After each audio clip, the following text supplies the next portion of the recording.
काल बच्चू कडू यांनी एकनाथ शिंदे यांच्या शिवसेनेमध्ये अधिकृतपणे प्रवेश केला. पण या पाठीमागचं धक्कादायक सत्य हे बऱ्याचशा लोकांना माहितीच नाही. बच्चू कडू एकनाथ शिंदे यांच्या शिवसेनेमध्ये नेमकं का गेले? अनेकांना वाटले होते बच्चू कडू आपला पक्ष सोडून कोणत्याही इतर पक्षामध्ये जाणार नाही. पण काल जे घडले त्याने महाराष्ट्राच्या राजकारणामध्ये राजकीय भूकंप झालाय आणि या भूकंपाचं केंद्र आहे विदर्भ, विशेषतः अमरावती. पण आपला मूळ मुद्दा असा आहे, बच्चू कडू एकनाथ शिंदे यांच्या शिवसेनेत का गेले? तेच आपण या व्हिडिओमधून पाहू. चॅनलवरती नवीन असाल तर सबस्क्राईब करायला विसरू नका. सर्वात अगोदर आपल्याला बच्चू कडू यांचा पाठीमागचा राजकीय वाद समजून घ्यावा लागेल. मूळचे शिवसैनिक असलेले आणि आपल्या आक्रमक आंदोलन शैलीमुळे राज्यभरामध्ये आपली एक वेगळी ओळख निर्माण केली.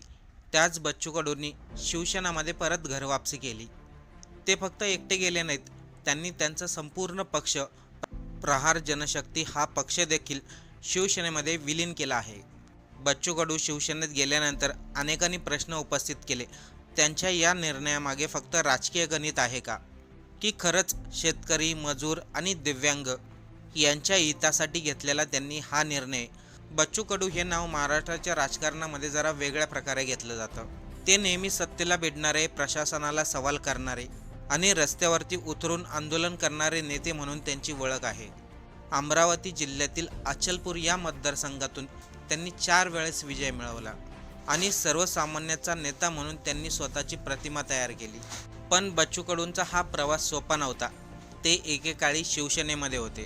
बाळासाहेब ठाकरे यांचे कट्टर समर्थक होते. पण शेतकऱ्यांची कर्जमाफी आणि कापसाच्या हमीभावाच्या मुद्द्यावरून त्यांनी शिवसेनेला रामराम ठोकला.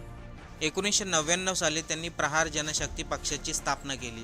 त्यानंतर त्यांनी स्वतंत्र राजकारण केलं, अनेक वेळा निवडणुका जिंकल्या. ज्यावेळेस राज्यामध्ये महाविकास आघाडीचं सरकार होतं त्यावेळेस ते राज्यमंत्री देखील राहिले. पण आत्ताच झालेल्या 2024च्या विधानसभेला त्यांना चांगलाच पराभवाचा सामना करावा लागला. त्याच अचलपूर मतदारसंघातून भाजपचे प्रवीण तायडे यांनी मोठ्या फरकाने बच्चू कडूचा पराभव केला. पण या पराभवानंतर बच्चू कडू थांबले नाही. त्यांनी पुन्हा एकदा शेतकऱ्याची कर्जमाफी, हमीभाव आणि दिव्यांगाच्या प्रश्नावरून आंदोलन सुरूच ठेवलं. आता इथून पुढं सुरू होतो खरा खेळ. बच्चू कडू शिवसेनेत का गेले? त्याचं उत्तर आपल्याला इथेच मिळणार आहे. महायुतीचं सरकार आल्यापासून बच्चू कडूंनी शेतकऱ्यांच्या कर्जमाफीवरती मुद्दा लावून धरला. अनेक वेळा त्यांचे प्रशासनाशी वाद झाले. काही वेळा तर ते अडचणीमध्येही सापडले. त्यांच्यावरती गुन्हे देखील दाखल झाले. पण त्यांच्या आक्रमक प्रतिमेत कधीही कमी आली नाही. याच दरम्यान महाराष्ट्राच्या राजकारणामध्ये 2022मध्ये मोठी उलथापालथ झाली. शिवसेनेमध्ये फूट पडली. एकनाथ शिंदे यांनी बंड करत सत्ता स्थापन केली. त्यावेळेस बच्चू कडू यांनी एकनाथ शिंदे यांना साथ दिली आणि गुवाहाटीपर्यंत त्यांच्यासोबत गेले. पण त्यानंतरही त्यांनी सरकारवरती टीका करणं थांबवलं नाही. बच्चू कडू कायमच शेतकऱ्यांचे प्रश्न असो किंवा दिव्यांगाचे प्रश्न असो, त्यावर त्यांनी सरकारला कायम धारेवरती धरलं. बच्चू कडू यांनी स्पष्टपणे सांगितलं, त्यांनी मांडलेले सर्व मुद्दे शिवसेनेला मान्य आहेत. कडूंनी जे मुद्दे मांडले त्याच्यामध्ये महत्त्वाचे मुद्दे होते हमीभावामध्ये सुधारणा, लाडक्या बहिणींमध्ये विधवा महिलांना न्याय मिळणं, दिव्यांग मंत्रालयाचं बळकटीकरण करणं, अशा महत्त्वाच्या मागण्या होत्या. एकनाथ शिंदे यांनी त्या सर्व मागण्या मान्य केल्या. त्यामुळेच आपण शिवसेनेत प्रवेश केला, असं बच्चू कडूंनी सांगितलं. महाराष्ट्रातील विधान परिषदेच्या 9 जागांसाठी निवडणूक होणार आहे. त्या पार्श्वभूमीवरती एकनाथ शिंदे यांनी बच्चू कडू यांना उमेदवारी दिली. आता हे फक्त आत्ताच्या निवडणुकीपुरतं मर्यादित नाही, तर 2029ला होणाऱ्या लोकसभा आणि विधानसभेच्या निवडणुकीची तयारी आहे. विदर्भामध्ये भाजप आणि काँग्रेसची ताकद मोठी मानली जाते आणि शिवसेनेला तिथे आपली ताकद वाढवायची होती. आणि बच्चू कडू सारखा नेता जर त्यांच्या पक्षामध्ये आला तर शिवसेनेला मोठा फायदा होणार, हे एकनाथ शिंदेंना अगोदरच ठाऊक होतं. शिंदेंच्या शिवसेनेला विदर्भामध्ये एक आक्रमक चेहरा हवा होता आणि तो बच्चू कडू यांच्या स्वरूपात मिळाला.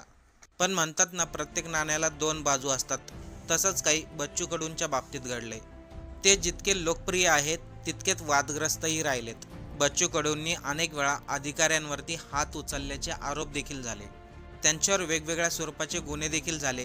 काही प्रकरणामध्ये त्यांना न्यायालयीन शिक्षा देखील सुनावण्यात आली. त्यामुळे आता शिवसेनेमध्ये आल्यानंतर त्यांना शिस्त पाळावी लागेल आणि हे त्यांच्यासाठी मोठं आव्हान ठरणार आहे. महायुतीमध्ये बच्चू कडूंना आता भाजपसोबत काम करावं लागणार. त्या महायुतीवर, त्या भाजपवरती बच्चू कडू अगोदर टीका करत होते. अमरावतीमध्ये भाजपचे नवनीत राणा आणि रवी राणा यांच्यासोबत बच्चू कडूचे अगोदरच जुने वाद आहेत. 2024ला ज्यावेळेस लोकसभेची निवडणूक होती तेव्हा बच्चू कडूने नवनीत राणा यांचा विरोध केला होता. पण आता त्याच नवनीत राणाबरोबर त्याच महायुतीमध्ये बच्चू कडूंना काम करावं लागणार. काही जण म्हणतात बच्चू कडू यांनी विधान परिषदचं चॉकलेट खाल्लं, 6 महिन्यामध्ये त्यांना मंत्रिपद दिलं जाणार. काही जण म्हणतात की शेतकऱ्याच्या नावावरती एकनाथ शिंदे यांच्याबरोबर मोठी डील झाली. आंदोलनासाठी गावागावातून वर्गणी गोळा करणारे बच्चू कडू आता सत्तेत सामील होणार आहेत. आपल्याला सर्वांना आठवतंय, गेल्या 4-5 महिन्या अगोदर बच्चू कडू यांनी शेतकऱ्यांसाठी मोठं आंदोलन केलं होतं. कुठल्याही परिस्थितीमध्ये ते आंदोलन पाठीमागे घेण्याच्या परिस्थितीत नव्हते, पण त्यावेळेस त्यांना मुख्यमंत्री फडणवीस आणि एकनाथ शिंदे यांनी मुंबईला बोलावून घेतलं होतं. त्यावेळेस कडूंनी पत्रकार परिषद घेऊन सांगितलं होतं जून महिन्यामध्ये सर्व शेतकऱ्यांची कर्जमाफी होणार आहे. पण आता लोक म्हणतात शेतकऱ्यांची कर्जमाफी होणार नाही, बच्चू कडूंची डील झालेली आहे. त्या डीलसाठी कडूंनी माघार घेतली होती आणि तीच डील आता सगळ्यांना पाहायला मिळते. म्हणजे शेतकऱ्याच्या नावावरती एकनाथ शिंदे यांच्या शिवसेनेत प्रवेश केला, मंत्रिपदही मिळणार. काही टीका करणारे म्हणत होते की त्यांनी आधीच सांगितलं होतं शेतकऱ्यांच्या भावनाशी मोठा खेळ होणार, कर्जमाफीचं गाजर दाखवलं जाणार आणि शेवटी हातामध्ये काहीच लागणार नाही. त्यांनी दावा केला की 250 पोलीस स्टेशनमध्ये निवेदन दिले, कोर्टात जाण्याची तयारी केली, पुरावे सादर केले, पण त्यांच्यावरती कारवाई करण्याचा प्रयत्न झाला. या सर्वांमध्ये एक मोठा प्रश्न उभा राहतो, बच्चू कडू यांनी घेतलेला निर्णय खरोखरच शेतकऱ्यांच्या, दिव्यांगाच्या फायद्यासाठी आहे की स्वतःच्या फायद्यासाठी आहे? तर काही लोक म्हणतात बच्चू कडू आणि एकनाथ शिंदे यांनी घेतलेला निर्णय योग्य आहे, त्यामुळे एकनाथ शिंदे यांच्या शिवसेनेची संख्याबळ वाढणार. महाराष्ट्रामध्ये सध्या प्रत्येक पक्ष येणाऱ्या निवडणुकीची तयारी करतोय.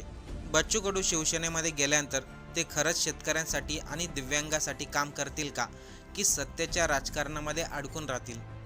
तुम्हाला काय वाटतं, कडू यांनी घेतलेला निर्णय हा योग्य आहे का? हा एक मास्टर स्ट्रोक आहे की राजकीय डील आहे? तुमच्या प्रतिक्रिया आम्हाला कमेंटमध्ये नक्की कळवा. व्हिडिओ आवडले असल्यास लाईक, शेअर करा आणि सबस्क्राईब करायला विसरू नका.